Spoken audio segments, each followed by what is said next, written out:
প্রত্যেকটি মানুষ দেশ গড়ায় অংশগ্রহণ করবে, সে চাই নারী হোক পুরুষ হোক, গৃহে হোক বাইরে হোক, যার যেখানে দক্ষতা যোগ্যতা সে অনুযায়ী দেশকে তারা সেবা দেবে। ধর্ম বর্ণের ভিত্তিতে কোনো ভাগাভাগিও হবে না। বাংলাদেশ আমাদের প্রিয় জন্মভূমি, আমরা এই দেশকে ভালোবাসি, দেশের মানুষকে ভালোবাসি।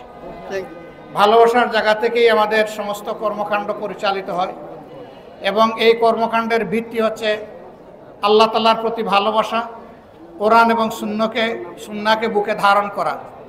আল্লাহ তাআলা সমস্ত সৃষ্টির স্রষ্টা, তিনি তার পক্ষ থেকে মানবজাতিকে সৃষ্টির মধ্যে শ্রেষ্ঠত্ব দান করেছেন এবং মানবজাতি যাতে গোটা সৃষ্টির শৃঙ্খলা বিধান করতে পারে, এই দুনিয়ার সৌন্দর্য বিধান করতে পারে, এই জন্যে যুগে যুগে আল্লাহ তাআলা কিতাব এবং নবী দান করেছেন। শেষ কিতাব আল কোরআন, শেষ নবী মুহাম্মদুর রাসূলুল্লাহ সাল্লাল্লাহু আলাইহি ওয়াসাল্লাম। আল্লাহ রসুলের পরে আর কোনো কিতাব কারো কাছে আসবে না এবং কোনো নবীও আর আসবেন না। আল্লাহ তাআলা তার বিধানের পূর্ণতা এখানে দান করেছেন এবং সমস্ত নিয়ামতকেও পরিপূর্ণ করে দিয়েছেন। বাংলাদেশ জামাতে ইসলামী বিশ্বাস করে একমাত্র সেই আল্লাহর হুকুম আহকামের ভিত্তিতেই যদি দেশ পরিচালিত হয়, যে আল্লাহ আমাদেরকে সবচেয়ে বেশি ভালোবাসেন এবং আমাদেরকে পয়দা করেছেন, তাহলে এই দেশে সুখও আসবে, শান্তিও আসবে, সমাজের নিরাপত্তা কায়েম হবে, মানুষ তাদের জীবন ইজ্জত এবং সম্পদের নিরাপত্তা পাবে। প্রত্যেকটি মানুষ দেশ গড়ায় অংশগ্রহণ করবে, সে চাই নারী হোক পুরুষ হোক, গৃহে হোক বাইরে হোক, যার যেখানে দক্ষতা যোগ্যতা সে অনুযায়ী দেশকে তারা সেবা দেবে। আমরা এমন একটি শান্তির, নিরাপদ, সম্মানের বাংলাদেশ গড়তে চাই, যেই দেশে কোনো হানাহানি হিংসা থাকবে না, ধর্ম বর্ণের ভিত্তিতে কোনো ভাগাভাগিও হবে না। আমরা ঘোষণা করেছি যে আমরা এই দেশে কোনো মেজরিটি মাইনরিটি মানি না। এ দেশে যারা জন্মগ্রহণ করবেন, এই দেশের নাগরিক হিসাবে যারা বসবাস করবেন, তারা সকলেই সংবিধানের আওতায়, কোরআনের আইনের আওতায় সকলেই সমান অধিকার তাদের প্রাপ্য। সুতরাং এখানে অধিকারের কোনো তারতম্য হবে না।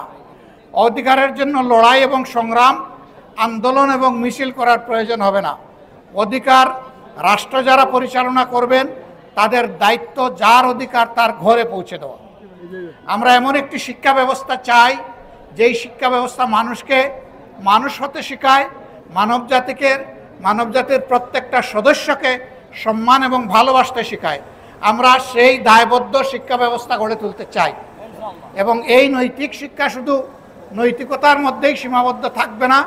নৈতিকতার সাথে বৈষয়িক উৎকর্ষ, দুনিয়া চালানোর জন্য সর্বাধুনিক যে শিক্ষা এবং দক্ষতা প্রয়োজন, সেটাও ছাত্রদের হাতে তুলে দেওয়া হবে ইনশাআল্লাহ।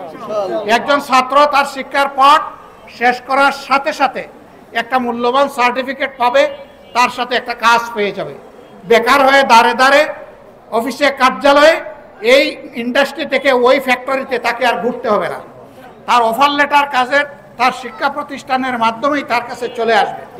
আমরা সেই শিক্ষা ব্যবস্থাটা গড়ে তুলতে চাই। আপনাদের সকলের সহযোগিতা পেলে তা সম্ভব।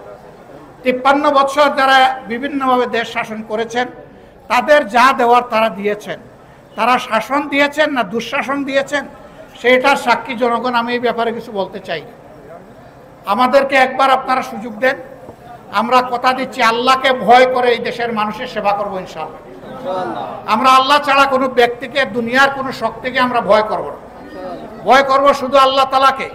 আল্লাহ তাআলার ভয়ের ভিত্তিতে একটা সমাজ আমরা বিনির্মাণ করতে চাই, যেখানে আবাল বৃদ্ধ বনিতা সকলেই ইজ্জতের সাথে এবং নিরাপত্তার সাথে বসবাস করবে।